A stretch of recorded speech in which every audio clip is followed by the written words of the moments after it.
আমি রুবেল আহমেদ বলছিলাম। আজকে এত সুন্দর একটা জায়গাতে আছি, আমি আপনার জায়গাটা দেখাই। আপনারা দেখতে পাচ্ছেন শাল বাগান, এগুলো সব শাল গাছ।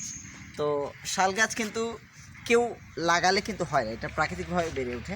আপনারা যদি দেখেন এই বাগানটা, দেখেন এই বাগানটা এত সুন্দর জায়গা, পুরো বাগান জুড়ে রয়েছে শাল বাগান। আপনারা যদি শাল কাঠের বিষয়ে যদি আপনারা জেনে থাকেন, শাল কাঠ কিন্তু অনেক দামি কাঠ। আপনারা একটু চারপাশে আপনাদেরকে ঘুরে দেখাচ্ছি।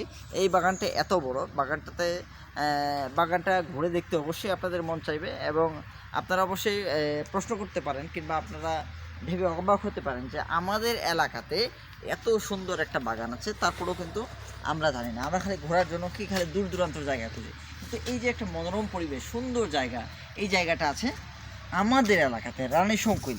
এটা রানীশঙ্কুলের একটা জায়গা, এটা রানীশঙ্কুলের শালবাগান।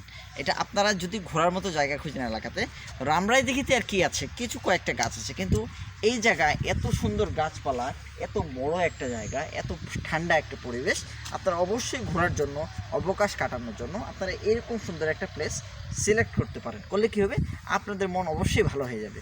আর আজকে তো শুক্রবার, আজকে ইয়মুল জুমা 8 দিন। আজকের দিনটাতে আপনারা কর্মব্যস্ত জীবন তো কর্ম তো থাকবেই, আপনারা নামাজের পাশাপাশি এরকম সুন্দর সুন্দর জায়গা ভিজিট করতে পারেন, তা আপনার মন ভালো হবে। আপনাদের পরিবার নিয়ে আসতে পারেন, তাও পরিবারেরও মন ভালো হবে। ধন্যবাদ সবাইকে, আজকে এই পর্যন্তই। আবার সামনে নতুন নতুন ভিডিও নিয়ে আসবো। নমস্কার, আসসালামু আলাইকুম।